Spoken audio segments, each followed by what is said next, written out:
The Islamic Media. Information of Quran و حدیث.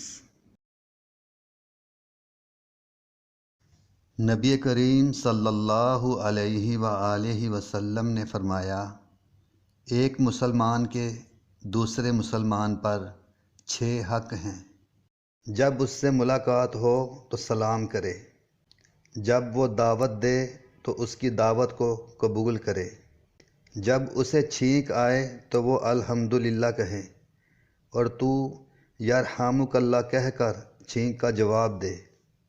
جب وہ بیمار پڑ جائے تو اس کی عیادت کرے، جب وہ مر جائے تو اس کے جنازے کے ساتھ قبرستان جائے اور جنازہ پڑھے، اس کے لیے وہی پسند کرے جو اپنے لیے پسند کرتا ہے۔